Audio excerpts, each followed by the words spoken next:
Greiner, I did evaluate Greg's speech today. Greg, I enjoyed what you had to say. One of the first things I was to look at was how clear was your proposal's objective, and I think that was very clear that you got up and explained exactly what you were going to do, what you were going to talk about, and the information that your speech was going to contain, and then use the catchy phrase saying "equihack." I thought that was creative and again catchy to keep my attention. The proposal you gave, the speech you gave, was intended for the audience that was here. You said it could have affected half of us, but realistically it may have affected all of us, depending on how that percentage shuffles. And I thought that was very good. I know it captured my attention. I've heard about the things in the news, but it was very informational, it helped me out to understand exactly what was going on. The other thing I gained from that is you said we should all check and look into the information that was there to make sure there wasn't further action that we should take. It asks about whether or not you covered negative and positive things in your speech, and I thought you did that very well.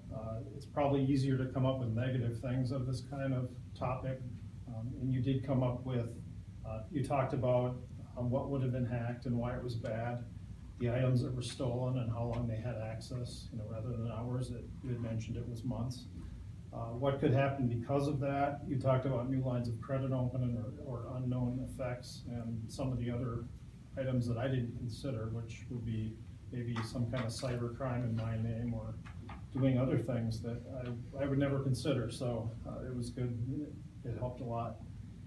From a standpoint of what was a pro of that is you mentioned that you can get your data protected, that you should look into credit reporting, and you explained that information was out there for us to use and utilize. Check your report and possibly freeze your credit, and then the differences between just a fraud alert and the credit freeze, where the credit freeze is permanent, but the fraud is only for a certain amount of time. I thought it was very well organized in how you spoke about the topics. It seemed to be laid out well. You started generally and started to work down into defining exactly what we should do. And you had tips and pointers in there that helped out, as well as following up and then checking sites. And you mentioned too that it's not bad anyway, like ongoing, just check to see what's going on in your credit history. I liked the funny graphics at the end. It kind of broke it up, the formality of the closing, and it gave some good visuals as you see the things going on there, so I very much appreciated that.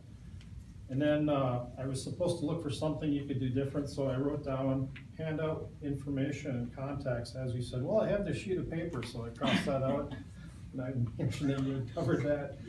And the only one I could have thought to maybe bring the audience in more is ask if anybody had this happen or had some experience with it, just to mention a few words to get them tied into the speech a little bit more. So that was the only thing we came up with. So thank you. Thank you for doing the work.